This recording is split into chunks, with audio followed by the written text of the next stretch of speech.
Next భారత్కి NATO హెచ్చరిక, రష్యాతో వ్యాపారం చేస్తే 100% ట్యాక్స్.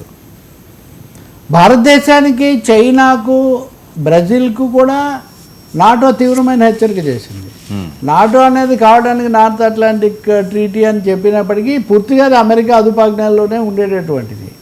సో వాళ్ళు ఎందుకు బెదిరిస్తున్నారు అంటే, మీరు రష్యాతో వ్యాపారం చేస్తున్నారు కాబట్టి ఇండియా, చైనా, బ్రెజిల్ ఈ దేశాలను మేము చాలా ఎక్కువ చర్యలు తీసుకుంటాము అని చెప్పి ఆయన జనరల్ మార్క్, ఆయన పేరు నాటో సెక్రటరీ జనరల్ మార్క్ దుబే అని ఆయన నిన్న హెచ్చరిక చేస్తున్నాడు. ఇది ఎక్కడ న్యాయం అండి? 100% పెంచుతాట. ఇప్పటికే బ్రెజిల్ మీద, చైనా మీద పెంచారు. ఇండియానేమో రకరకాల పద్ధతిలో పాకులాడుతుంది. భారతదేశానికి రష్యా చౌకగా పెట్రోల్ ఇస్తుంది, చమురిస్తుంది. దానివల్లే మనం తట్టుకోగలిగాము ఇవన్నీ వస్తున్నా. అటువంటిప్పుడు రష్యా దగ్గర మనం తెచ్చుకోవడానికి వాళ్ళెవరు? అసలు మనం ఏ దేశంతో స్నేహం చేయాలి, ఏ దేశంతో దూరంగా ఉండాలనేది నాటో కానీ రష్యా అమెరికా కానీ నిర్దేశిస్తాయా? దీని మీద మనకేం స్పందన ఉండదండి. గతంలో మనం చాలాసార్లు అనుకున్నట్టుగా బ్రెజిల్ స్పందిస్తుంది, చైనా స్పందిస్తుంది, కెనడా స్పందిస్తుంది. కానీ ఇండియా మటుకు కిమ్మిన్ నాస్తి, సైలెన్స్ ప్లీజ్ అన్నట్టుగా ఉంటుంది. నిజంగా ఇది ఆందోళన కలిగించే అంశం. ఈ టారిఫ్లు ఇవన్నీ కూడా 100% పెంచితే ఇప్పుడే ధరలు పెరిగి జనం అనేక విషయాల్లో ఇబ్బందులు పడుతున్నారు, మరింత భరించాల్సి వస్తుంది. ఇంకోటి ఆ తర్వాత అది రక్షణ రంగం మీద కూడా వ్యాప్తి చెందుతుంది. ఈ మధ్యకాలంలోనే భారతదేశం అమెరికాతో రక్షణ ఒప్పందం కుదుర్చుకుంటాము, ఇప్పటికే ఉంది, మరో 10 ఏళ్ళు పొడిగించుకుంటామని రక్షణ మంత్రి రాజ్నాథ్ సింగ్ సూచన చేశారు. కానీ ఈ విధంగా అడుగడుగునా బెదిరిస్తూ ఉంటే, ఐ లవ్ పాకిస్తాన్ అని వాళ్ళు చెప్పే వాళ్ళ దగ్గర రక్షణ బ్రహ్మముడి వేసుకుంటే ఇండియా ఏమవుతుంది అనేది తప్పకుండా ఆలోచించాల్సిన అంశం, ఆందోళన కలిగించే అంశం కూడా. కానీ స్పందన లేదు. మీరు గమనిస్తే కనుక షాంఘై కోఆపరేటివ్ కమిటీని SCC అంటారు, దాంట్లో నిన్న జైశంకర్ మాట్లాడారు. అంతకుముందు బ్రిక్స్ దేశాల దానికేమో మోదీయే వెళ్ళారు, బ్రిక్స్ శిఖరాగ్ర సభకు. బ్రిక్స్ బలంగా తీర్మానం చేసింది గాజా యుద్ధాన్ని, తర్వాత అమెరికా వైఖరిని, వీటన్నిటిని ఖండిస్తూ. మోదీ గారు ఒక్క మాట కూడా మాట్లాడారు. అంతకుముందు షాంఘై ప్రకటనతో మాకు సంబంధం లేని భారతదేశమేమో విడగొట్టుకుంది.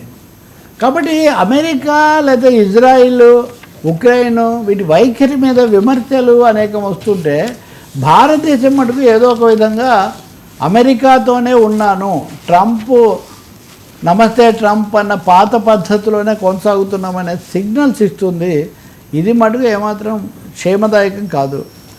మరింతగా నాటో కానీ అమెరికా కానీ మనల్ని ఇబ్బంది పెట్టే పరిస్థితులే కనిపిస్తున్నాయి. సార్ చైనాతో భేటీ తప్ప ఈ అంశాన్ని ఎలా చూడాలి? ఇది నిజంగా కాంగ్రెస్ పార్టీ బీజేపీ మీద, మోదీ ప్రభుత్వం మీద పోరాటదలుచుకుంటే వేరే అంశాలు ఎంచుకోవాలి. కానీ ఎప్పుడు చైనాకు మోదీ అనుకూలంగా ఉన్నాడనే ఒక ఇంప్రెషన్ ఇవ్వడానికి వాళ్ళు ట్రై చేస్తున్నారు. ఇది చాలా ఆశ్చర్యకరమైంది. ఎందుకంటే అప్పుడెప్పుడో గాల్వాన్లో జరిగినటువంటి ఘటనల తర్వాత, భారత్ చైనాల మధ్య ఉద్రిక్తతలు ఇవన్నీ అయిన తర్వాత మళ్ళీ అవన్నీ నార్మలైజ్ చేసుకుంటూ ఇప్పుడు విదేశాంగ మంత్రి జైశంకర్ చైనా వెళ్ళారు. ఆ ఘటనల తర్వాత మొదటిసారిగా మన షీ జిన్పింగ్ అధ్యక్షుడిని కూడా కలుసుకున్నారు. షాంఘై సమావేశంలో పాల్గొని పెహల్గామ్ను పేరు ప్రస్తావించి మరి పాక్ మంత్రి సమక్షంలో విమర్శించారు. ఇవన్నీ జరిగింది షాంఘైలో. Shanghai is part of China, initiative చైనాదే వాస్తవానికి. అరే అక్కడికి వెళ్ళి చైనా ఇండియాకు 75 ఏళ్ల నుంచి సంబంధాలు ఉన్నాయి. నిజానికి చైనాలో ఆనాటి సోవియట్ యూనియన్ అంటే కమ్యూనిస్టు దేశాల తర్వాత మొదటగా రాయబార కార్యాలయం తెరిచిన దేశం ఇండియానే. మనకు 40 ఏళ్ళు వస్తే వాళ్ళు 49లో స్వతంత్రం వచ్చింది కదా. కాబట్టి మనకు కొన్ని ఘర్షణలు, ఉద్రిక్తతలు ఉన్నప్పటికీ చాలా సుదీర్ఘమైన ప్రగాఢమైన ఇది కూడా ఉంది. సో జైశంకర్ ఏం చెప్పారంటే, సంబంధాల సాధారణీకరణ, నార్మలైజేషన్ ఆఫ్ రిలేషన్స్ దిశలో అడుగులు వేస్తున్నాము, వీటిని మరింత స్టెబిలైజ్, సుస్థిరపరచుకోవాలని ఆయన చెప్పారు. అలాగే షీ జిన్పింగ్ కూడా మీరు సరైన చర్యలు తీసుకొని వేగవంతం చేయండి ఈ నార్మలైజేషన్ను, దానికి ఎక్కడెక్కడ ఆటంకాలు ఉంటే తొలగించుకుందామని ఆయన చెప్పాడు. దీన్ని ఎవరైనా ప్రపంచమంతా హర్షిస్తుంది.